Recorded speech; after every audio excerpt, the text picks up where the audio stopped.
محترم سامعین کرام، حاضرین جمعہ، دینی ملی بھائیوں اور بزرگوں،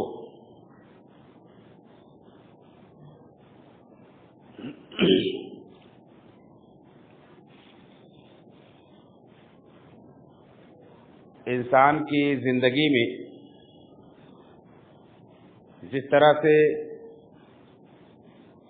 اس کے جان کی، اس کے مال کی بڑی اہمیت ہے، ویسے انسان کی عزت بھی کچھ کم اہمیت نہیں رکھتی۔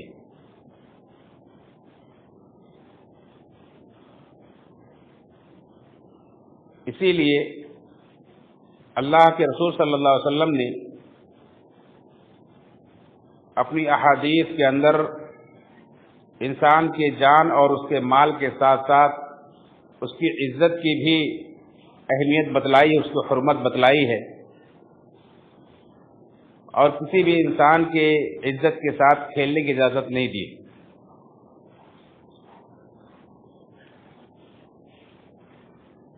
دین اسلام اپنے ماننے والوں کو عزت کی اہمیت کو اس انداز میں بتلاتا ہے کہ جیسے اسلام کے بڑے بڑے شاعر، مکہ جیسی مقدس سرزمین، خانہ کعبہ جیسا اللہ کا مقدس گھر، اور یوم النحر اور یوم عرفہ جیسے مقدس دن، حرمت والے مہینے جس طرح سے ایک مسلمان کی نگاہ میں اس کی شریعت میں اہمیت کے حامل ہیں اور عزت کی نگاہ سے دیکھے جاتے ہیں، ان کا احترام کیا جاتا ہے، ویسے ہی ان کی جان، ان کے مال اور ان کی عزت کا بھی احترام ہونا چاہیے۔ اللہ کے رسول صلی اللہ علیہ وسلم نے عزت کی اہمیت کو بتلاتے ہوئے فرمایا کہ من قتل دون عرض فہو شہید، کہ اگر کوئی کسی کی عزت پہ ڈاکہ ڈالے، ہاتھ ڈالے، تو اسے چاہیے کہ اپنی عزت کی حفاظت کرے، اس کے لیے لڑے۔ اگر وہ اس کی حفاظت میں قتل کر دیا جاتا ہے، مار دیا جاتا ہے، تو اسے شہادت کی موت ملے گی۔ جو شخص اپنے گھر والوں کی عزت کی حفاظت کرتے ہوئے مار دیا جائے، قتل کر دیا جائے، تو اسے شہادت کی موت ملتی ہے۔ اس سے آپ اندازہ لگائیں کہ انسانی زندگی میں عزت کی کیا اہمیت ہے، اور ہم اور آپ دیکھتے بھی ہیں کہ کوئی انسان جب اس کی عزت معاشرے کے اندر نہیں رہ جاتی ہے، وہ سر اٹھا کے جینے کے قابل نہیں رہ جاتا ہے، تو اسے لگتا ہے کہ دنیا میں میرے جینے کا مقصد ہی ختم ہو چکا ہے، اور پھر اپنے آپ کو وہ ختم کر لیتا ہے۔ لیکن اس ترقی یافتہ دور میں ہم دیکھتے ہیں کہ کچھ ایسے شیطانی اوباش اور بدماش اور عیاش قسم کے لوگ، جن کی نظروں میں نہ کسی انسان کی جان کی اہمیت ہے، نہ مال کی اہمیت ہے، نہ ان کی عزتوں کی اہمیت ہے، وہ ہر چیز سے کھیلنا اپنا حق سمجھتے ہیں۔ ایسے درندے معاشرے کے اندر دن بدن بڑھتے جا رہے ہیں، جو ماں اور بہنوں کی عزتوں کو تار تار کر رہے ہیں، بلکہ درندگی سے بھی آگے بڑھ کر ان کی شیطنت اس قدر بڑھ چکی ہے کہ معصوم بچیاں بھی ان سے محفوظ نہیں ہیں۔ ابھی پچھلے مہینے میں آپ نے دیکھا کہ اگست کے مہینے میں کئی ایسے واقعات ہوئے، جیسے بنگال کے ہاسپٹل کے ایک جونیئر ڈاکٹر کا جو واقعہ پیش آیا کہ کئی درندوں نے مل کر اجتماعی عصمت دری اس کی 9 اگست کا واقعہ ہے۔ اسی طرح سے 19 اگست کو بدلہ پور کے اندر 3 سال کی معصوم بچی کا ریپ بڑی درندگی کے ساتھ کیا گیا۔ اور اس طرح کے واقعات پونا کے اندر اور ممبئی کے دیگر مقامات کے اندر صرف اگست کے مہینے میں کئی واقعات پیش آئے. حالانکہ کہنے کو تو لوگ بڑی تیزی کے ساتھ تعلیم یافتہ ہو رہے ہیں، تعلیم تو انسان کو مہذب بناتی ہے، لیکن یہ کیسی تعلیم ہے کہ ایک ڈاکٹری جیسا معزز پیشہ محفوظ نہیں ہے، اسکول کی معصوم بچیاں محفوظ نہیں ہیں. یہ کیسا دور ہم دیکھ رہے ہیں؟ ایسے دور میں انسان جب ایسے حادثات کو دیکھتا ہے، سنتا ہے، تو اس کا کلیجہ دہل جاتا ہے اور بے ساختہ انسان یہ پکار اٹھتا ہے کہ ایسے درندوں کے لیے سخت سزا ہونی چاہیے، اس پر بندش لگنی چاہیے، اس کی روک تھام ہونی چاہیے، اس کے لیے کچھ کرنا چاہیے، آواز اٹھانا چاہیے. اور یقیناً ہر فرد کی ذمہ داری ہے کہ ہر فرد اپنے اپنی استطاعت کے مطابق اپنے اپنے دائرے میں رہتے ہوئے اپنے فریضے کو انجام دے، کیونکہ اللہ کے رسول صلی اللہ علیہ وسلم نے ہر فرد کو ذمہ دار قرار دیا ہے. کلکم مسئول کلکم راع وکلکم مسئول عن رعیتہ، تم میں سے ہر ایک نگراں اور ہر ایک اپنی نگرانی کے تعلق سے سوال کیا جائے گا. تو ہر فرد یہ دیکھے کہ میری اس انسانی معاشرے کے اندر کچھ ذمہ داریاں ہیں، مجھے یوں ہی بیکار نہیں پیدا کیا گیا ہے، اور اپنی اپنی ذمہ داریوں کو انسان ادا کرے. انہی باتوں کے پیش نظر، انہی ذمہ داریوں کو محسوس کرتے ہوئے ایک مسجد کے ذمہ دار، ایک مسجد کے امام اور جمعہ جیسے اس مقدس دن میں جو اللہ رب العالمین نے ہمارے اور آپ کے لیے نصیحت کے لیے خطبے کا ایک مقدس سلسلہ رکھا ہے، یہ ضرورت محسوس کی گئی کہ ریپ کے بڑھتے ہوئے واقعات کے اسباب اور اس کے علاج اور اس کے انجام سے لوگوں کو آگاہ کیا جائے. اس لیے ایک عنوان طے کیا گیا. اس عنوان کے تحت پہلی قسط پچھلے مہینے میں آپ نے سماعت کی، اسی کی دوسری قسط لے کر آج کے خطبہ جمعہ میں حاضر ہوا ہوں. ریپ کے بڑھتے ہوئے واقعات، اسباب و علاج اور انجام. 5 اسباب کا تذکرہ میں نے پچھلے خطبے میں کیا تھا، اور انشاءاللہ اس خطبے کے اندر بھی دیگر 5 اسباب کا، وہ کون سے اسباب ہیں جن کی وجہ سے یہ حادثات پیش آتے ہیں، پھر ان کا علاج کیا ہے، اور آخر میں اس بھیانک جرم کا انجام کیا ہے. اللہ رب العالمین نے دنیا آخرت کے اندر ایسے لوگوں کا انجام کیا رکھا ہے، اس کا تذکرہ بھی انشاءاللہ کیا جائے گا.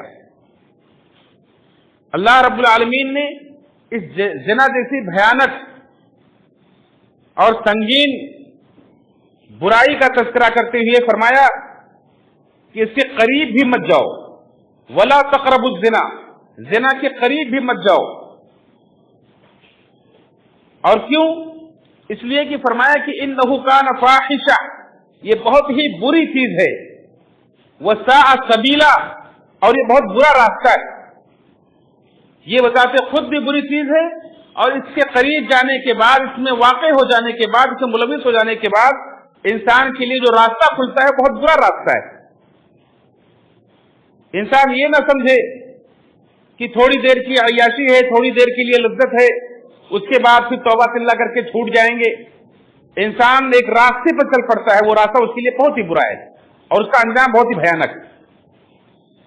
اس لیے اس سے اگر بچنا چاہتے ہیں، روک لگانا چاہتے ہیں، تو اسلام کہتا ہے، قرآن کی آیت کہتی ہے، آپ کا پروردگار کہتا ہے، جس نے آپ کو پیدا کیا ہے، آپ کی ضرورتوں سے واقف ہے، آپ سے سب سے زیادہ محبت کرنے والا ہے، وہ اللہ رب العالمین اپنے بندوں کی بھلائی کے لیے انہیں یہ حکم دیتا ہے، ولا تقربوا الزنا، زنا کے قریب مت جاؤ.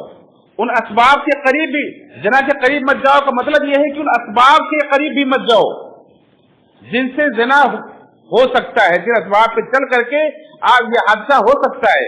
ان اسباب کو بھی مت اختیار کرو، کیونکہ اگر ان اسباب کو آپ نے اختیار کیا تو یاد رکھیں کہ آپ بہت بڑی برائی میں، بے حیائی میں آپ پھنس جائیں گے اور یہ بہت برا راستے پر آپ چل پڑیں گے۔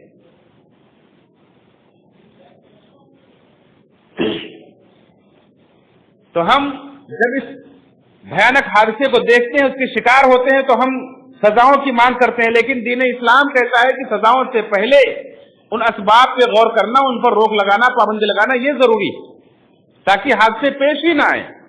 اور اس کے بعد بھی اگر کوئی اتنا زیادہ مدہوش ہو جائے کہ اس کو یہ پابندیاں نظر نہ آئے، مدہوشی میں اندھا ہو جائے، تو پھر اسے معاشرے کے اندر عزت کے ساتھ جینے کا کوئی حق نہیں، پھر اس کے اوپر سزائیں نافذ ہوتی ہیں، اور اتنی بھیانک سزا ہے اس کی کہ اتنی بھیانک سزا کسی اور جرم کے لیے نہیں۔ اس لیے سزا سے پہلے ہمیں ان اسباب پر غور کرنا ہوگا کہ وہ کون سے اسباب ہیں جنہیں اختیار کرنے سے ہمیں روکا گیا ہے، منع کیا گیا ہے۔ تو 5 اسباب کا ذکر میں نے کیا تھا، ان میں سے اس کے بعد 6 نمبر پر 6واں سبب ہے کہ خواتین کا تاخیر سے گھر لوٹنا۔ پہلی بات تو یہ، اس سے پہلے ذکر کیا گیا تھا کہ عورتوں کا اکیلے گھر سے باہر نکلنا بھی ایک اہم سبب ہے، لیکن اگر کسی مجبوری کی بنا پر نکلنا پڑے تو جلد سے جلد دن کے اجالے میں ہی اپنے کام سے فارغ ہو کر کام کو ختم کر کے گھر لوٹنے کی کوشش کرنی چاہیے۔ اکثر آپ دیکھتے ہیں کہ جب خواتین رات میں دیر سے اپنے گھر لوٹتی ہیں، کسی ایسی جگہ پر کام کرتی ہیں یا کسی ایسی جگہوں پر ٹائم پاس کرتی ہیں یا کہیں ایسی جگہوں پر جاتی ہیں جہاں انہیں رات میں آنے کی مہلت اور فرصت ملتی ہے، تب ایسے شیطانوں کو موقع مل جاتا ہے، کیونکہ اللہ کے رسول صلی اللہ علیہ وسلم کی بڑی پیاری حدیث ہے، آپ نے شیطان کے ایک چالوں سے آگاہ کیا ہے، شیطان کے ایک طریقے سے ہمیں آگاہ کیا تاکہ ہم ان سے بچیں۔ صحیح بخاری کی حدیث ہے، اللہ کے رسول نے فرمایا کہ جب شام ہوتی ہے تو شیاطین آبادیوں میں پھیلتے ہیں، تو آپ نے خصوصاً اپنے چھوٹے بچوں کو اس وقت حکم دیا کہ چھوٹے بچوں کو اپنے پاس روک لو، انہیں مت چھوڑو، اپنے دروازوں کو بسم اللہ کہہ کر بند کر لو، اس لیے کہ بسم اللہ کہہ کر اللہ کا نام لے کر جو دروازہ بند کیا جائے وہ اس دروازے سے داخل نہیں ہو سکتے ہیں۔ اس کے بعد جب رات تھوڑی پھیل جائے تو پھر چھوڑ سکتے ہو۔ یہاں شام ہوتے ہی اللہ کے نبی صلی اللہ علیہ وسلم بچوں کو گھر میں روکنے کا، دروازوں کو بند کرنے کا حکم دے رہے ہیں۔ ایک وجہ یہ کہ شیاطین تیزی سے پھیلتے ہیں آبادیوں کی طرف، یہ تو بچوں کی حفاظت کے لیے وہ وقت بڑا موضوع ہے، مناسب ہے، لیکن اس میں دوسری جو تعلیم دی گئی ہے کہ رات کے وقت شیطانوں کو زیادہ موقع ملتا ہے۔ شیطان جو ہمارا اور آپ کا دشمن ہے، اور وہ اس کا مشن ہی یہ ہے کہ زمین کو فساد سے بھر دے، زمین میں فساد پھیلائے۔ اور وہ کیسے فساد پھیلاتا ہے؟ آپ قرآن کریم اٹھا کر پڑھیں، اللہ رب العالمین نے جگہ جگہ شیطان کے احکام سے ہم اور آپ کو آگاہ کیا ہے۔ فرمایا انما یامرکم بالسوء والفحشاء، یہ شیطان تمہیں برائی کا اور فحش کا حکم دیتا ہے، یہ فحاشی کا حکم دیتا ہے، بے حیائی کا حکم دیتا ہے۔ کیوں؟ اس کے اندر بڑا باریک نقطہ پوشیدہ ہے۔ تمام نبیوں نے یہ تعلیم دی ہے کہ انسان جب بے حیا ہو جاتا ہے، جب بے شرم ہو جاتا ہے، تو پھر اس سے کوئی بھی برائی کروائی جا سکتی، اس سے کوئی بھی برائی کروائی جا سکتی۔ تو شیطان کو جب موقع ملے گا تو وہ اپنا وہی مشن پورا کرے گا، اپنی وہی دعوت پھیلائے گا، تو اس کو موقع ہی نہ دے کہ رات میں تاخیر سے خواتین اپنے گھروں سے باہر رہیں، گھروں کو لوٹیں، تاکہ شیطان کو موقع ملے۔ آپ دیکھتے ہیں کہ ہماری مائیں اور بہنیں جب رات میں تاخیر سے لوٹتی ہیں تو جہاں گھر والوں کی نیندیں حرام ہو جاتی ہیں، وہیں راستے کے اندر بھی ان کے لیے خطرہ محسوس کیا جاتا ہے، آنے جانے والی گاڑیوں اور سہولتوں اور اسباب کے اوپر بھی ان کے لیے نگرانی مہیا کی جاتی ہے، لیڈیز ڈبے کے اندر خصوصی پولیس متعین کی جاتی ہے۔ کیوں؟ दिन में नहीं होती, रात में मुतय्यन क्यों की जाती है कि रात के अंदर खतरा बढ़ जाता है। इसी तरह से ऐसे गली कूचों में जहां दिन के वक्त आप आसानी से जा सकते हैं, लेकिन रात में जाने के लिए वहां बहुत खतरा महसूस होता है। क्यों? इसलिए कि ऐसे बदमाश किस्म के लोग, ऐसे शराबी किस्म के लोग, ऐसे फहश रास्तों को इख्तियार करने वाले लोग, फहश चीजें देखने वाले लोग ऐसे रास्तों पर बैठे होते हैं, और उन्हें जब कोई औरत ताखीर से आते हुए मिलती है, कोई बच्ची मिलती है, तो उन्हें फिर उनके ऊपर वो शैतान सवार होता है और वो हैवानियत के रास्ते पर चल पड़ते हैं और फिर उन्हें मौका मिल जाता है। इसलिए इसका इलाज यही है कि हम उन असबाब को रोक दें, उसका सद्देबाब करें कि औरतें ताखीर से घर ना लौटें, जल्द से जल्द घर लौटने की कोशिश करें ताकि घर वाले भी महमून और महफूज रहें, अमन महसूस करें और वो भी अपने घर पर सुकून के साथ पहुंच जाएं।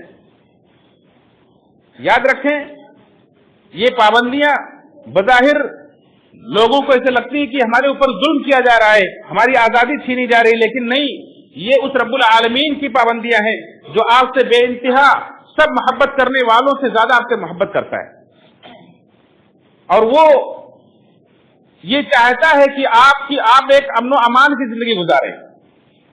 लेकिन ये अमन व अमान खराब कब हो जाता है, ये फसाद से कब भर जाता है, जब हम उस रब के कानून को तोड़ते हैं और मनमानी करते हैं और शैतान को मौका देते हैं, शैतान के रास्ते पर चल पड़ते हैं। अल्लाह रब्बुल आलमीन ने इसी बात को बयान किया है, ज़हरल फसाद फिल बर्र वल बहर बिमा कसबत अयदिन नास, कि बहरो बर में, खुश्की में और तरी में हर जगह फसाद फैल गया है। क्यों? बिमा कसबत अयदिन नास, लोगों के हाथों की कमाई की वजह से। लोग खुद अपने आप पर जुल्म करते हैं, लोग खुद अल्लाह के कानून को तोड़ करके मनमानी करते हैं और उसके बाद जमीन में फसाद फैलता है।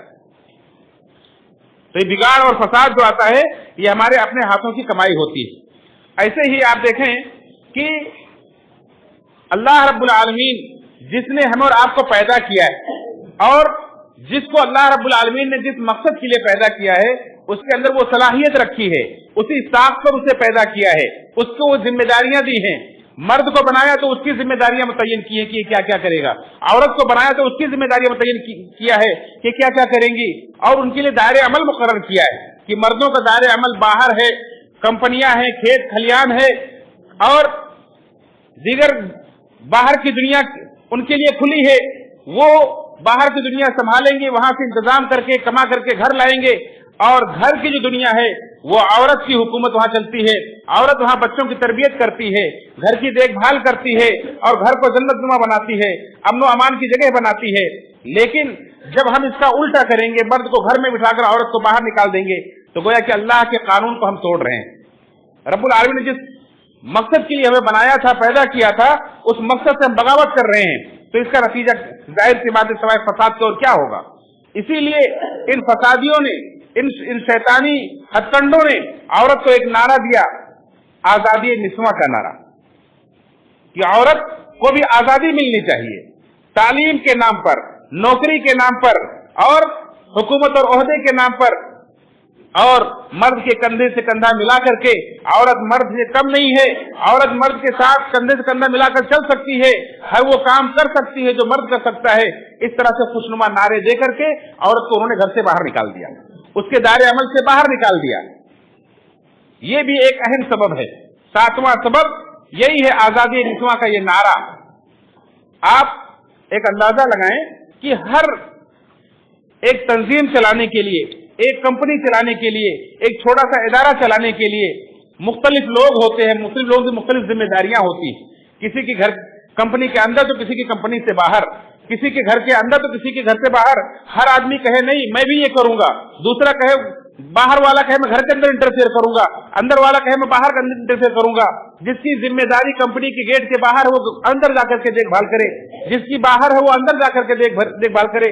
इस तरह से अगर हर आदमी के बीच में टांग अड़ाए तो नतीजा क्या होगा? क्या कोई कंपनी, कोई इदारा, कोई तंजीम इस तरह से चल पाएगी? जिसकी जिम्मेदारियां दी गई हैं, जिसकी जो उसकी सलाहियत, उसकी लियाकत दे करके जो जिम्मेदारी उसे दी गई है, अगर उसको वो अपनी जिम्मेदारी को अदा करे, तभी वो इदारा, वो कंपनी, वो तंजीम कायदे से और अमन अमान के साथ चल सकती है। वरना वो फसाद का शिकार हो जाएगी, बिगाड़ का शिकार हो जाएगी। तो ऐसे ही इस फसाद को फैलाने में शैतान के इस नारे का बड़ा दखल है कि आजादी निस्वा का नाम दे करके, औरत की आजादी का नाम दे करके कि मेरा जिस्म मेरी मर्जी, और कह करके उसको घर से बाहर निकाला गया। और घर से बाहर निकालने के बाद फिर उसको जो चाहे वो पहन सकती है, जिस तरह से चाहे चल सकती है, जहां चाहे जा सकती है, जो चाहे सीख सकती है, जो चाहे कर सकती है, वो भी छोटे कपड़े पहनकर स्विमिंग पूल में नहाए, वो भी अपने बेशर्मी और बेहयाई के फोटो हर चीज पर उसकी लगा दी गई, चिपका कर दी गई। इस तरह से औरत को मर्दों के हाथ में खिलौना बना दिया गया, लोगों की हवस भरी निगाहों का निशाना बना दिया गया, और उसके नाम पर दुनिया के अंदर बहुत सारी दौलत बटोरी गई। आप सोचें कि अगर इस औरत को अपनी उसकी हया, उसकी इज्जत के साथ उसका दायरे अमल में उसको बिठा दिया जाता तो पूरी नस्ल की अच्छी तरबियत होती और बहुत सारे फसाद से हम बच सकते थे। इन बहुत सारे जो घर घर आज ब्यूटी पार्लर खुले नजर आते थे, इनकी जरूरत नहीं महसूस होती थी। ये जो छोटे छोटे कपड़े बनते इनकी जरूरत नहीं महसूस होती थी। आज एक गाड़ी के टायर का एडवर्टाइज भी होता है तो उसके ऊपर भी एक नंगी औरत की तस्वीर लगी होती है। जहां उसकी कोई जरूरत नहीं है वहां भी उसको वो समझती है कि मुझे इज्जत दी जा रही है, लेकिन ये इज्जत नहीं है, ये उसकी इज्जत के साथ खिलवाड़ किया जा रहा है। ये आजादी निस्वा का जो नारा दिया गया, इसके पीछे मकसद यही था कि पूरी जमीन के अंदर फसाद हो। और आप देखें नस्लें तबाह हो रही, नस्लें तबाह हो रही, दूसरे नुकसान जो हो रहे हैं वो तो अलग, उसमें एक बड़ा नुकसान ये भी हो रहा है कि इसी की वजह से, इसी आजादी, इसी नाजायज आजादी की वजह से ये ज़िनाकारी के और इस्मत दरी के और रेप के ये वाक़यात बढ़ते जा रहे हैं। इसलिए हर इंसान अपने अपने दायरे अमल में महदूद है, कोई भी इंसान आजाद नहीं है। न मर्द को मुकम्मल आजादी है कि जो चाहे जहां चाहे कर सकता है, न औरत को मुकम्मल आजादी है। हर कोई अपने अपने दायरे अमल के अंदर महदूद है। जब आप एक कंपनी में रहते हुए एक बॉस के तहत महदूद हैं, जब आप एक तंजीम, एक इदारे के तहत रहते हुए आप वहां अपनी जिम्मेदारियों में ताल्लुक से महदूद हैं, तो अल्लाह रब्बुल आलमीन जिसने आपको पैदा किया है, जो आपके एक एक सलाहियत से वाकिफ है, उसने आपको जिम्मेदारियां दी हैं, उससे आप आजादी कैसे ढूंढ रहे हैं? अगर उससे आप आजादी ढूंढ रहे हैं, उससे अपने आप को आजाद समझ रहे हैं, तो याद रखें अल्लाह के कानून से बगावत करने का अंजाम सिवाय फसाद से और कुछ नहीं होगा। और इसमें पूरा का पूरा नुकसान हमारा और आपका ही है। अल्लाह रब्बुल आलमीन की हुकूमत, उसकी बादशाहत में कोई नुकसान नहीं कर सकते। इसलिए यह आजादी निस्वा का पुरफरेब नारा ये बहुत ही खतरनाक है। अल्लाह उनका हुक्म क्या था? वक़र्न फी बुयूतिकुन्ना, अपने घरों के अंदर वक़ार के साथ ठहरी रहो। वला तबर्रजना तबर्रुजुल जाहिलियतुल ऊला, और जाहिलियत के जमाने की तरह से बनाव सिंगार करके बाहर मत निकलो, मत फिरो। वअक़िमना सलात वआतीना ज़कात, और नमाज कायम करो, ज़कात अदा करो। वअतीअन अल्लाह व रसूलहू, और अल्लाह उसके रसूल की बात मानो, उनकी इताअत करो। इन्नमा युरीदुल्लाहु लियुज़हिबा अन्कुमुर रिज्सा, अल्लाह चाहता है कि इन अहकाम के जरिए तुमसे गंदगी को दूर करे। देखें अल्लाह रब्बुल आलमीन अपने बंदों को, अपनी बंदियों को ये हुक्म दे रहा है, और कितने प्यारे अंदाज में उनका दायरे अमल मुकर्रर कर रहा है। घरों के अंदर ठहरो, उनका अमल बता रहा है, नमाज कायम करो, ज़कात दो, आने वाली नस्लों की तरबियत करो। उनका दायरे अमल बता रहा है, उनका अमल बता रहा है, और मकसद क्या बता रहा है? इसके जरिए से तुम बहुत सारी गंदगियों से, बुराइयों से बची रहोगे। वयुतहिरकुम तत्हीरा, और अल्लाह तुम्हें पाक करना चाहता है। अल्लाह चाहता है कि तुम पाकीज़ा जिंदगी गुजारो, लेकिन ये आजादी निस्वा का नारा देकर के तुम्हें बेहयाई की तरफ ढकेलने वाले ये तुम्हें कौन सी जिंदगी दे रहे हैं? क्या उसमें इज्जत है? अगर इज्जत होती तो लोग खुदकुशियां क्यों करते? आज देखें आजादी के साथ नहीं गुजारने वालियां, ये फिल्मों की चमक दमक में भाग कर जाने वालियां, आज उनका आखिरी अंजाम क्या होता है? किस तरह से उनकी मौतें होती हैं? नशे की किस तरह से आदी क्यों हो जाती हैं? डिप्रेशन का शिकार क्यों हो जाती हैं? आखिर में खुदकुशियां करके क्यों मरती हैं? अपने घरों के अंदर, बंद घरों के अंदर कई कई दिन सड़ी रहती हैं, क्यों सड़ती हैं? लाशें उसके बाद निकाली जाती हैं। अगर इतनी खुशनुमा जिंदगी थी तो वहां उनको सुकून क्यों नहीं मिला? अल्लाह के कानून से बगावत करके ये अपना ही नुकसान करती है। इसी तरह से एक आठवां सबब है जो सबसे बड़ा, सबसे अहम इस दौर का सबसे बड़ा फितना है, वो है मोबाइल और इंटरनेट, सोशल मीडिया का फितना। और इसको समझाने की बहुत वजाहत करने की जरूरत नहीं है, छोटा बड़ा हर कोई जानता है कि इस मोबाइल ने जब से ये आया तब से किस कदर बेलगाम आजादी है, किस कदर फहाशी और बेहयाई बढ़ती जा रही है। यही मोबाइल और यही इंटरनेट इंसान को एक दूसरे से राब्ता करने का सबसे बेहतरीन, सबसे आसान जरिया है। घर में रहते हुए 7 पर्दों के अंदर रहते हुए भी इंसान बेपर्दा रहता है। और ज्यादा फॉलोअर बटोरने के लिए किस तरह से माएं और बहनें ये अपनी फुहश तस्वीरें फेसबुक पर, स्टेटस पर और न जाने कहां कहां अपलोड करती हैं कि लोग देखें और हमारे फॉलोअर्स बढ़ें। अब तो इसका अंजाम क्या होता है? आप जानते हैं किस तरह से लोग रास्ता करते हैं, किस तरह से ताल्लुकात कायम करते हैं, किस तरह से जिंदगियां तबाह होती हैं। और खुद उसके अंदर ये सारी बेहयाई के गुण भी सिखाए जाते हैं कि किस तरह से ताल्लुकात कायम किए जाते हैं और उसका किस तरह से सेफ रहा जा सकता है, किस तरह से जुर्म करके इंसान बच भी सकता है, किस तरह से फंस जाए तो कैसे भागा जा सकता है। सारी चीजों से इंटरनेट के अंदर सिखाई जाती है और बच्चा जवान होने से पहले सारी चीजें सीख लेता है। बच्चे और बच्चियां किस तरह से बिगाड़ हो रहे हैं और ये सबके लिए नुकसानदेह, बड़ों से लेकर बच्चों तक सबके लिए, अगर हम जरूरत से ज्यादा उसका इस्तेमाल करते हैं सबके लिए नुकसानदेह। जहां बहुत सारे इसके नुकसान हैं, वही एक अहम नुकसान है कि इंसान के ज़हन और दिमाग में बेशर्मी पैदा हो जाती है। और जब आपके दिमाग में बेशर्मी पैदा हो गई, इदा लम तस्तई फस्ना मा सीता, तमाम नबियों की तालीम को मत भूलना कि जब तुम बेशर्म हो जाओगे तो कुछ भी करवाएगा शैतान तुमसे, तुम सब कुछ करोगे। अल्लाह के रसूल ने क़यामत की निशानियों में से निशानी बतलाई कि लोग आखिर में इतना बेहया हो जाएंगे, इतना बेशर्म हो जाएंगे कि बुराई को बुराई नहीं समझेंगे, बुराई को बुराई नहीं समझेंगे, भलाई को भलाई नहीं समझेंगे। शैतान उनके पास आएगा और कहेगा तुम्हें शर्म नहीं आती? तो शर्म तो उन्हें नहीं आती है, शर्म तो खत्म हो चुकी है। तो वो कहेंगे शैतान से तो हमें किस बात का हुक्म देता है? तो उन्हें बुत परस्ती का हुक्म देगा, लोग बुत परस्ती करने लगेंगे। यानी जब इंसान बेशर्म हो जाएगा तो शैतान बेशर्मी के रास्ते से उन्हें कहां पहुंचा देगा? बुत परस्ती पर लगा देगा और लोग आखिर में बुतों की पूजा करेंगे। ये कैसे मुमकिन हुआ? शैतान ने पहले उन्हें बेशर्म बनाया। शैतान खुद कहेगा तुम्हें शर्म नहीं आती? वो कहेंगे नहीं आती है। तब शैतान से कहेंगे तुम्हें किस बात का हुक्म देता है? और वो कहेगा कि तुम बुत परस्ती करो, बुत परस्ती करेंगे। इसी तरह से एक 9वां सबब है कि देखें, मैंने बताया शुरू में कि हर आदमी के अपने अपने दायरे अमल में उसकी जिम्मेदारियां हैं। जहां एक आम आदमी की, एक लड़की की जिम्मेदारी है, एक माँ की, एक बहन की जिम्मेदारी है कि अपनी इज्जत की हिफाजत करने के लिए वो अपने बड़ों की माताती में रहे, इस्लाम की तालीमात की पैरवी करे। वही बड़ों की जिम्मेदारी है कि उन्हें वो चीजें सिखाएं, उन्हें उन रास्तों से रोकें, उनको नसीहत करें। वही जिम्मेदारों की और रहनुमाओं की जिम्मेदारी की रहनुमाई करें। वही हमारे मुल्क के या जिस मुल्क में हम रहते बसते हैं वहां की पुलिस और इंतजामिया की जिम्मेदारी है कि वो अपनी ड्यूटी, अपनी जिम्मेदारी बगैर रिश्वत की निभाएं।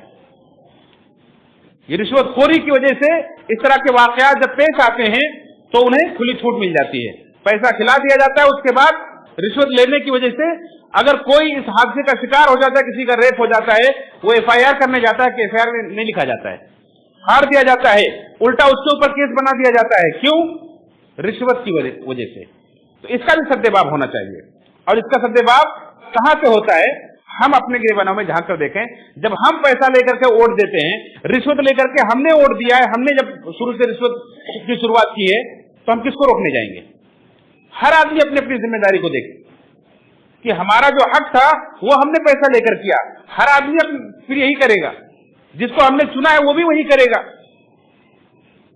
तो हर जगह रोकना, हम खुद रिश्वत लें, ना किसी को रिश्वत लेने दें। और अगर कोई इस तरह की हरकतें करता है, रिश्वत लेता है, तो उसके ऊपर भी कानून है, उसके लिए भी कार्रवाई की जा सकती है। जो लोग पढ़े लिखे हैं वो जब उनके खिलाफ एक्शन लेते हैं तो उन्हें सुधरना पड़ता है।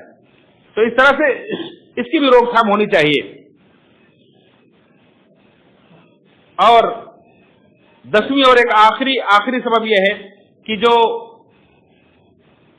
अदलिया का, यानी हमारे यहां जो इंसाफ का जो निजाम है, उसकी वजह से भी ये रेप के वाकयात बढ़ते हैं। उस निजाम में भी कमी होती है। कानून अल्हम्दुलिल्लाह लोग रोकथाम के लिए कानून अच्छा बनाते हैं, लेकिन क्या उस कानून का निफाज भी होता है? क्या वक्त पर नाफिज होता है? जब उस कानून का निफाज ही ना हो, कानून वक्त पर नाफिज ना हो, उसमें ताखीर की जाए, एक केस को इतना लंबा खींचा जाए कि 15 साल, 20 साल, 40 साल लग जाए, इंसान मायूस हो जाता है। इंसान केस लड़ते लड़ते उसकी पूंजी खत्म हो जाती है। وہ خود بھی دنیا سے چلا جاتا ہے, اسے انصاف نہیں ملتا ہے, تو انسان پھر کیوں اس کا دروازہ کھٹکھٹائے اور کہاں سے واقعات رکیں گے؟ یاد رکھیں, انصاف جلد ہونا چاہیے, انسان کو انصاف جلد ہونا چاہیے, اس کے لیے انتظام ہونا چاہیے. یہ عدلیہ کا کی ذمہ داری ہے کہ وہ جلد سے جلد انصاف کرنے کی کوشش کرے تاکہ لوگ معمول ہوں. وہ امیر و غریب کو دیکھے بنا سب کے اوپر یکساں قانون نافذ کرے. اللہ کے رسول صلی اللہ علیہ وسلم کی حدیث ہے, آپ نے اس انصاف کے تعلق سے ایک موقع پر فرمایا تھا کہ اگر میری بیٹی فاطمہ بھی چوری کرے گی تو میں اس کا بھی ہاتھ کاٹ دوں گا. یہ اللہ کے نبی صلی اللہ علیہ وسلم نے اس وقت کہا تھا جب قبیلہ مخزوم کی ایک معزز عورت نے چوری کی تھی اور لوگوں نے آپ کے چہیتے صحابی اسامہ بن زید سے کہا تھا کہ ذرا سفارش کر لو اللہ کے نبی سے کہ کچھ رعایت کر دیں, بڑی خاندان کی عورت ہے, اگر اس کا ہاتھ کاٹا گیا تو پورے خاندان کی بدنامی ہوگی, ناک کٹ جائے گی. تو سفارش کرنے گئے تھے, اللہ سے غضبناک ہو گئے. انصاف کے معاملے میں, اللہ کے قانون کے معاملے میں سفارش کرنے آئے ہو. آپ نے اس موقع پر یہ تاریخی جملہ کہا تھا کہ اگر میری بیٹی فاطمہ بھی چوری کرے گی تو میں اس کا بھی ہاتھ کاٹ دوں گا. انصاف اسے کہتے ہیں. انصاف ایسا ہونا چاہیے اور جلد ہونا چاہیے. جان بوجھ کے زبردستی اس کو لمبا کھینچا جائے کہ لوگ تھک کر کے عدالت آنا ہی چھوڑ دیں, یہ بھی ایک طرح کی ناانصافی ہے. اسی طرح سے اگر کوئی آدمی کسی بڑی مضبوط پارٹی سے وابستہ ہے, بڑے پیسے والا ہے, بڑی کمپنی کا مالک ہے, تو مجرم ہونے کے باوجود بھی اس کو پھولوں کا ہار پہنا کر کے سواگت کیا جائے, اس کو باعزت بری کر دیا جائے, تو یہ کتنی بڑی انصافی, کتنی بڑی توہین. ایک آدمی غریب ہے, وہ اس کی کوئی پہنچ نہیں ہے, کوئی پہچان نہیں ہے, تو اس کے اوپر صرف الزام لگا, جرم ثابت بھی نہیں ہوا, اس کو انکاؤنٹر کر دیا جائے اور اس کے اوپر قانون کا دھونس جمع کر کے اس کو سزا دے دی جائے, تو یہ انصاف کی توہین ہے, یہ انصاف نہیں ہے. امیر ہو یا غریب, بڑے گھر کا ہو یا چھوٹے گھر کا ہو, جو بھی ہو سب کے ساتھ یکساں انصاف ہونا چاہیے. انصاف جلد ہونا چاہیے تاکہ یہ سارے جرائم روکے جا سکیں. تو یہ چند اسباب جو میں نے آپ حضرات کے سامنے رکھے اس شعر کے ساتھ کہ اب جس کے جی میں آئے وہی پائے روشنی, ہم نے تو دل جلا کے سر عام رکھ دیا. یہ اسباب سے چند جو قرآن سنت کی روشنی میں آپ حضرات کے سامنے میں نے رکھے. آئیے اگر ہم ان اسباب کو خاطر میں نہیں لاتے, اس کے باوجود بھی ان برے راستوں پر چل کر کے زنا میں ملوث ہوتے ہیں, تو اللہ رب العالمین نے کچھ سزائیں مقرر کی جو کوئی عدالت نہیں دے گی, اللہ رب العالمین کی طرف سے نافذ ہوگا, ہر فرد پر, ہر معاشرے پر نافذ ہوگا اور اسے بھگتنا پڑے گا. وہ سزائیں کیا ہیں؟ کچھ دنیا کے اندر ہیں, کچھ آخرت کے اندر اللہ رب العالمین دے گا. اللہ رب العالمین نے آخرت کے اندر سزائیں رکھی جہنم کی, وہ تو بہت بھیانک. آپ نے بارہا سنا ہوگا کہ جہنم کے تندور میں, آگ میں, اللہ علیہ وسلم نے اپنے معراج کی رات میں ایسے لوگوں کو, ننگے مردوں عورتوں کو دیکھا کہ آگ کے ساتھ اوپر اٹھ رہے ہیں اور اس کے ساتھ نیچے جا رہے ہیں. جبریل سے پوچھا یہ کون لوگ ہیں جو اتنے گہرے تندور میں, آگ کے تندور میں جل رہے ہیں اور برہنا ہے؟ تو آپ سے کہا گیا کہ زناکار مرد, زناکار عورتیں ہیں. یہ تو جہنم کی سزا ہے. دنیا کے اندر بھی اللہ رب العالمین سزائیں دیتا ہے, بیماری کی شکل میں, موت کی شکل میں, فساد کی شکل میں دنیا کے اندر سزائیں آتی ہیں. جیسے کہ مستدرک حاکم کی روایت ہے, اللہ نے فرمایا اذا ظہر الزنا والربا فی قریۃ فقد احلوا بانفسہم عذاب اللہ. جب کسی بستی کے اندر زنا اور سود خوری عام ہو جاتی ہے, بڑھ جاتی ہے, احلوا بانفسہم عذاب اللہ, تو ایسے لوگ گویا کہ اپنے اوپر اللہ کے عذاب کو حلال کر لیتے ہیں. اب ایسے لوگوں کے اوپر اللہ کا عذاب آ کر رہے گا. زناکاری اور سود خوری, آپ دیکھیں زناکاری بھی عام ہے, بے حیائی اور بے شرمی بھی, فحاشی بھی عام ہے, اور اس کے بعد سود خوری بھی. آج ہر چیز پر مسلمان سودی کاروبار کر رہا ہے اور سودی لون لے رہا ہے, یہاں تک کہ ایک روم کا کرایہ بھی لیتا ہے تو کہتا ہے ہیوی ڈپوزٹ پہ چاہیے. یہ بھی سود ہے. جیسے آپ ایک بینک کے اندر 10,000 روپے لے کر کے ہر مہینے 100 روپیہ 200 روپیہ آپ سود لیتے ہیں, ایسے آپ کسی کے پاس 50 لاکھ روپیہ رکھ کر کے اس کا روم استعمال کر رہے ہیں, 10,000 کا 20,000 بھاڑے والا روم استعمال کر رہے ہیں. یہ سود ہے. کیوں نہیں ہم سمجھتے ہیں؟ اور سود یہ بڑی تیزی سے اچھے خاصے پڑھے لکھے حاجی نمازی سب ملوث, بڑھاوا مل رہا ہے, اس کو بڑھتے جا رہا ہے. اور یاد رکھیں بڑھتے جائے گا اللہ کا عذاب حلال ہو جائے گا. جس بستی کے اندر اللہ زنا اور سود خوری عام ہو جائے گی اللہ کا عذاب حلال ہو جائے گا.